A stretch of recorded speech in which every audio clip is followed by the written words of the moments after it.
Et c'est parti pour une troisième dose de vaccin. Je le répète, je coupe court aux commentaires les plus stupides. Bien entendu, c'est une évidence, aucun labo quelconque ne me paye pour faire ces vidéos. Je gagne ma vie uniquement grâce à la pub en début et fin de vidéo et grâce à vos dons précieux sur Tipeee et Utip. Comme d'habitude, les sources, études et articles sont en description et j'essaierai de répondre à vos interrogations légitimes et construites en commentaire. J'avais vraiment envie de faire cette vidéo depuis un moment parce que, ouais, vous le savez peut-être pas, sûrement pas d'ailleurs, puisque j'en ai encore jamais parlé ici, mais en science, il y a vraiment deux sujets qui me passionnent, loin devant le spatial, qui sont le nucléaire et la génétique. Alors bon, le nucléaire, on en a déjà parlé plein de fois et il y a d'autres vidéos qui arrivent, mais la génétique, vraiment, je me bouffe tous les bouquins que je trouve sur le sujet depuis 20 ans, tous les articles, même des rapports random des fois, juste pour le plaisir, parce que vraiment, j'adore ça. D'ailleurs, il y a une petite vidéo en prépa avec le collègue Greg de l'excellente chaîne Sans Gêne, c'est dur à dire, qui m'a beaucoup aidé sur cette vidéo assez velue. Ça arrive bientôt, je vous en reparle très vite, et en attendant, allez vous abonner à sa chaîne si vous voulez en savoir plus sur le code génétique et tout ce qu'il y a autour.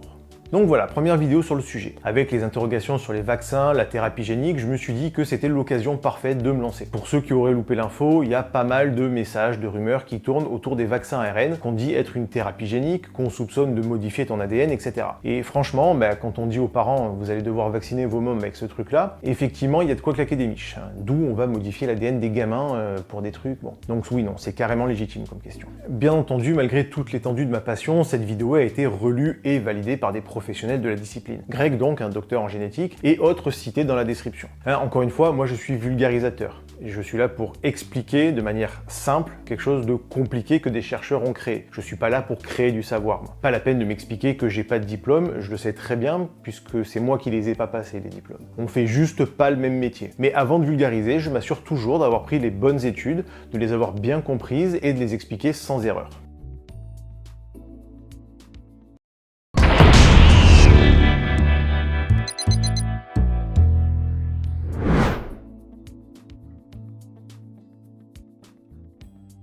Alors déjà, on va commencer par la base, c'est quoi l'ADN et c'est quoi une thérapie génique? Même sans avoir fait trop de sciences à l'école, sans gros bagage scientifique, tout le monde sait ce que c'est l'ADN. Toi t'as les yeux bleus, toi t'es grand, toi t'es... ah bah non, pas toi. Bah comment ça, pas moi? Non, mais j'avais pas fait le rapprochement. Toi t'es une femme, ouais il y en a 2-3 qui passent de temps en temps sur la chaîne, et tout ça est dû à l'ADN, notre patrimoine génétique hérité de nos parents, stocké sur les chromosomes dans le noyau des cellules. Pour Jean-Michel Précision, je veux pas faire une vidéo de 7 heures, donc j'explique volontairement l'ADN de manière très simplifiée. C'est bien entendu beaucoup plus subtil que ça, mais c'est pas le sujet ici. L'ADN, c'est donc une longue chaîne qui contient tout le programme qui nous décrit. Ce programme est constitué de 4 lettres, 4 bases, qui se répètent selon un certain ordre et qui va constituer nos spécificités individuelles. Ces 4 bases sont l'adénine, la thymine, la cytosine et la guanine. Sur un brin d'ADN, on va donc avoir une suite de millions de ces 4 lettres, par exemple... Oui, les bases vont toujours par 3, c'est comme ça. On appelle ça un codon. Et plusieurs codons, c'est un gène. Base, codon, gène, chromosome. Toute cette information est stockée dans le noyau des cellules, dans les chromosomes, et n'en sort pas. Mais du coup, il faut bien que cette information sorte du noyau à un moment. Et ça, c'est fait par le biais de l'ARN messager. En gros, c'est comme si tu allais à la bibliothèque. Toute l'info est là, mais n'en sort pas. Tu choisis un bouquin, par exemple le grimoire de pâtisserie ancestrale de Tata Simone, tu copies sa recette, le gène, de la tarte au quetch, et tu ressors avec juste ce bout d'information. Le reste, tu le laisses au chaud. Cette recette, c'est l'ARN messager qui va te permettre de cuisiner la tarte au quetch, de fabriquer des protéines dans la cellule.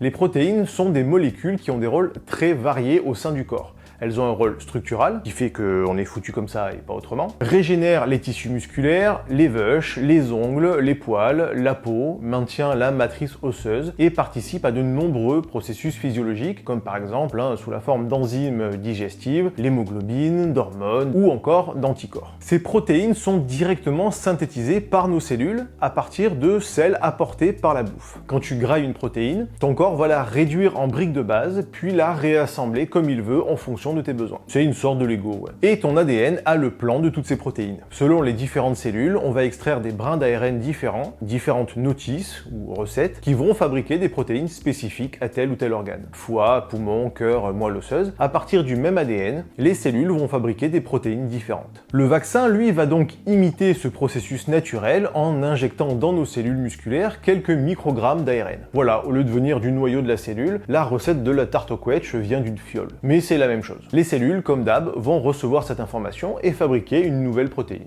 Tout bêtement. Une protéine que le corps ne fabrique pas et qu'il ne connaît pas non plus. La protéine Spike, donc, dans le cas des vaccins anti-Covid. Cette protéine est inoffensive, j'en ai longuement parlé dans ma dernière vidéo, et spécifique au SARS-CoV-2, le virus du Covid. On trouve cette protéine à la surface du virus. Les globules blancs vont donc apprendre à combattre cette protéine sans avoir à se soucier des effets néfastes du virus en plus, un problème à la fois. On forme notre organisme à réagir le plus vite possible à une agression. C'est comme le pompier, les mecs sont formés à combattre le feu dans un environnement maîtrisé. Ils n'arrivent pas sur un incendie sans savoir se servir d'une lance. Ils apprennent à réagir vite à une situation qu'ils ont appris à reconnaître en exercice. Ça empêche toujours pas les départs de feu, mais ça évite qu'il se propage à tout l'immeuble et on arrive à le maîtriser avant qu'il fasse trop de dégâts. L'ARN va ensuite être éliminé en quelques heures, lien en description, comme tout le reste des milliards de brins d'ARN que ton corps synthétise chaque jour pour faire fonctionner tout ce bordel. L'ARN, c'est vraiment pas une molécule très stable, comme l'ADN, parce qu'elle a qu'un seul brin, contrairement à l'ADN. Vu l'usage que la cellule en fait, pas besoin que l'ARN soit une molécule persistante. Et il n'y a jamais d'interaction avec le noyau de la cellule, c'est deux trucs différents, aucune raison que l'ARN aille se balader là-dedans. Ensuite, la protéine Spike, les quelques microgrammes produits par l'ARN du vaccin, est bouffée et détruite par les globules blancs. Donc non, aucun stock de cette protéine dans les organes dans des quantités démesurées, non, ça ne marche pas comme ça. Il n'y en a pas assez et ça reste très localisé au niveau de la piqûre. Les effets secondaires sont dus à la réaction du corps en général, pas à une intoxication à cette protéine. Donc l'ADN va transmettre des instructions à l'ARN qui va synthétiser des protéines qui vont te donner les cheveux blonds ou bruns, les yeux bleus ou marrons. Encore une fois, c'est très schématisé. Par exemple, le codon AATC, c'est pour les yeux bleus, AATG, c'est pour les yeux verts, et AATT, c'est pour les yeux marrons. Mais il se passerait quoi du coup si on avait la possibilité de changer ATT en ATC? On pourrait produire de nouvelles protéines avec des effets plus ou moins chelous. Bon, parce que là c'est la couleur des yeux, mais il se passerait quoi si on commençait à attaquer le gène qui code, je sais pas, le nombre de bras, ou pire, la taille du zboob? On peut modifier l'ADN comme ça? Bah ouais, c'est justement le principe de la thérapie génique.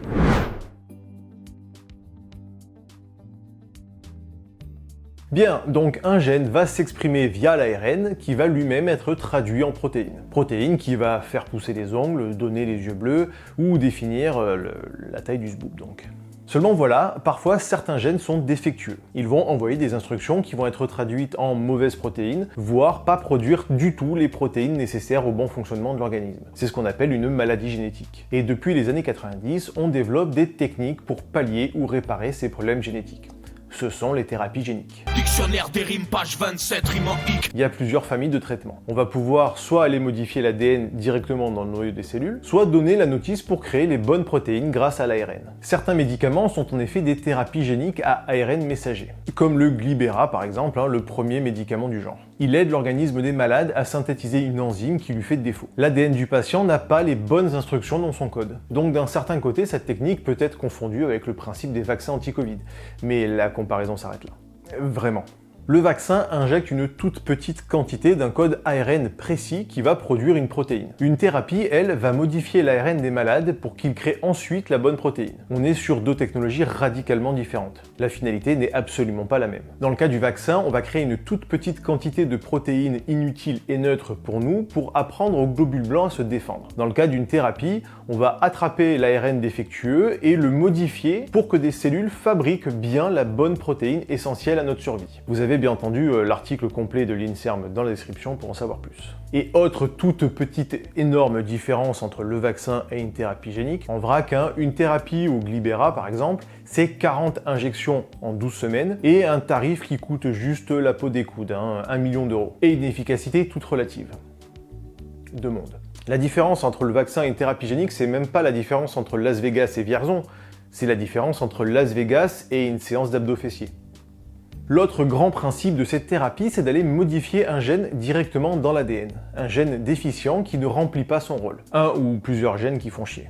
Des fois c'est plusieurs gènes en plus, histoire de rajouter au bordel. Et là, c'est une autre paire de limonade. Donc non, il y a peu de chances qu'on te propose cette thérapie pour corriger la couleur des yeux, ou la taille du zoom. Faut vraiment que les enjeux de santé soient très importants. Alors peut-être que dans le futur, on aura une techno qui te permettra d'avaler une pilule et de te réveiller avec les yeux d'une autre couleur, mais pour le moment, non, c'est pas au menu. Il y a énormément d'approches différentes, bien entendu, je ne vais pas toutes les détailler, vous avez tout dans l'article de l'INSERM. Et pour pouvoir modifier l'ADN, on va balancer une séquence d'ARN qui va soit modifier le gène en vrac, soit venir s'ajouter au reste du chromosome. Et pour ça, pour que l'ARN puisse pénétrer la cellule, il va avoir besoin d'un coup de main, d'un rétrovirus.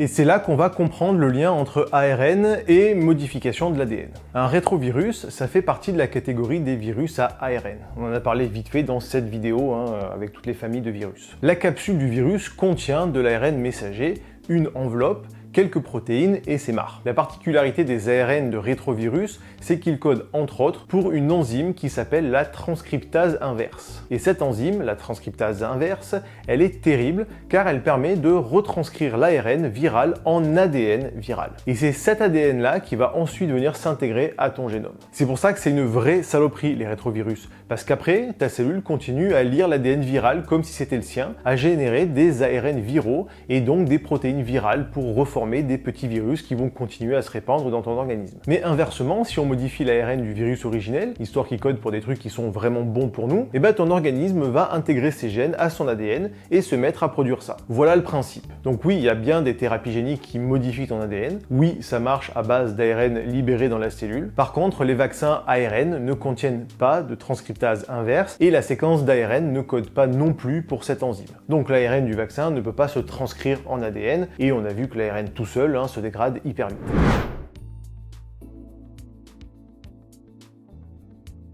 Donc, est-ce que l'ARN du vaccin va modifier ton ADN? Déjà, il faut savoir que les gènes représentent moins de 2% de la longueur du génome humain. Bon, il n'y a pas que les gènes qui sont utiles à quelque chose dans le génome, mais même comme ça, il y en a une grosse part qui sert à rien. Après, sans transcriptase inverse, l'ARN il peut pas faire grand-chose de plus que être lu et traduit en protéines. Il n'y a donc juste pas moyen que le machin crapaille tout seul pour rentrer dans le noyau.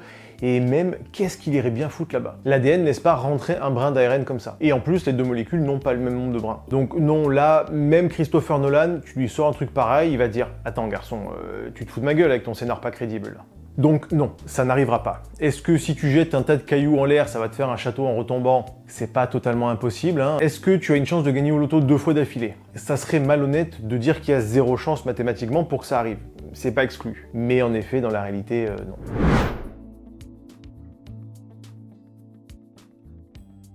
Dans la précédente vidéo, je vous avais demandé si vous aviez des questions justement sur ces trucs-là. Au milieu des centaines de messages de robots à base de « t'es un mouton, bouh, BFM, propagande, etc. » sans avoir regardé la vidéo et sans le moindre argument derrière. Les messages d'enfants de 4 ans du genre « t'es payé combien ?» Faudrait voir à changer de playlist. S'il te plaît, respecte-toi un peu. Il s'agirait de grandir. Il y a quand même eu quelques questions pertinentes et tout à fait légitimes. Vous posez des questions, c'est tout à fait normal, je fais pareil, je vous rassure. Mais donc non, si vous avez des questions, allez-y, il n'y a aucun problème là-dessus. Alors vous avez été quelques-uns à vous poser des questions sur cette rumeur internet qui a circulé, comme quoi l'enrichissement en guanine et cytosine de l'ARN du vaccin serait susceptible de provoquer sa réplication sous une forme de double hélice stable, transformer l'ARN en ADN. L'enrichissement en guanine et cytosine de l'ARN de la protéine Spike permet uniquement sa stabilité, mais il ne peut pas être répliqué. Et ça pour 2 raisons. Il n'y a pas de polymérase, l'enzyme qui permet la duplication, dans le cytoplasme, cette partie-là de la cellule. Elle est uniquement dans le noyau, contrairement à l'ARN, qui lui est dans le cytoplasme. Donc 2 compartiments cellulaires bien différents, bien distincts. Et l'ARN ne peut pas être répliqué parce qu'il n'y a qu'un seul brin. La réplication est un processus spécifique dont la première étape est l'ouverture de la boucle double brin. Donc protéines différentes, plus compartiments cellulaires différents, processus différents, pas du tout applicable. Il y aurait un seul type de protéine qui pourrait faire ça, les rétrotranscriptases, et on n'en produit pas. Vous m'avez demandé aussi si la polymérase θ serait capable de transformer l'ARN en ADN. Bah du coup, non, comme on l'a vu. La polymérase est une protéine de réplication de l'ADN. Qu'elle soit θ ou pas, balèque. Elle va pas copier de l'ARN, ça marche pas comme ça. La polymérase, ça fait du double brin à partir de double brin. Ça fait pas de double brin à partir d'un simple brin. Les rétrovirus endogènes dormants, composant en partie notre génome, peuvent-ils être activés par l'ARN initial ou éventuellement par l'ARN résultant de la réplication en double hélice? Alors oui, c'est vrai qu'une partie de notre génome est composée d'ADN issu de rétrovirus, mais les humains ne possèdent pas de rétrovirus dans leur ADN. Il y a eu une hybridation, mais les virus n'existent plus. On n'est pas capable de faire des virus avec cette partie de notre génome. Donc non, ça ne peut pas inclure l'ARN dans l'ADN. Encore une fois, il faudrait deux choses. Une rétrotranscriptase et que l'ARN soit adressé au noyau, et on fait ni l'un ni l'autre.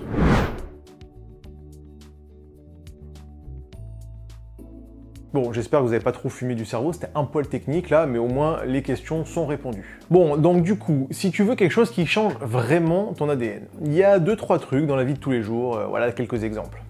Oui, une banane, on en a déjà parlé dans cette vidéo, la banane contient du potassium 40, un isotope radioactif qui se désintègre de manière naturelle à l'intérieur de ton corps à chaque seconde et qui attaque ton ADN de manière totalement chaotique. Il y en a aussi dans le café, les noix et d'une manière générale, ton corps contient des milliards d'isotopes radioactifs qui attaquent ton ADN. Environ 8000 dégradations par seconde, comme le carbone 14 fixé sur tes os. Il y a aussi de l'uranium partout autour de toi, notamment dans le granit des trottoirs ou dans les massifs montagneux riches en éléments radioactifs naturels. Commence pas à faire le bourrin avec Tchernobyl, rien à voir. Et enfin, un tout petit truc qui modifie ton ADN à longueur de journée, le soleil. Déjà, les rayons cosmiques à très haute énergie, ça te flingue le patrimoine génétique direct. Heureusement, la Terre est équipée d'un champ magnétique qui les empêche de venir nous frapper la bougie. Et puis l'atmosphère en arrête une partie aussi. Et ensuite, les UV, qui te font dorer la couenne l'été, eux aussi vont venir te détruire l'acide. Oui, un coup de soleil, c'est un poil plus complexe que juste une brûlure. Il n'y a pas de chaleur à proprement parler. C'est pas comme si tu foutais les nougats sur le grill du barbecue un soir d'été. Non, là, la peau dégueulasse qui pèle, ce sont des cellules dont le matériel génétique a été détruit par les UV. La cellule enclenche alors un système d'autodestruction de la zone pour éviter justement qu'elle se duplique en cellules cancéreuses. Donc si tu es par exemple dans les Alpes à 2500 mètres d'altitude en train de boire un café ou de bouffer des noix par une journée magnifique, ouais, là ton ADN prend très cher. Mais pas avec le vaccin. Alors bien entendu, toutes ces modifications, j'en parle de manière un petit peu légère, mais c'est pour vous dire en fait, l'ADN est agressé en permanence et elle a des systèmes parfaits pour pouvoir réparer justement tous ces trucs-là de manière extrêmement efficace. Bien entendu, tous ces événements-là naturels n'ont rien à voir avec des thérapies géniques ciblées, on est plutôt là sur casser des chaînes d'ADN qui vont devoir se réparer en multipliant le risque de mutation. Mais voilà un processus naturel qui attaque l'ADN. C'est pas le cas des vaccins.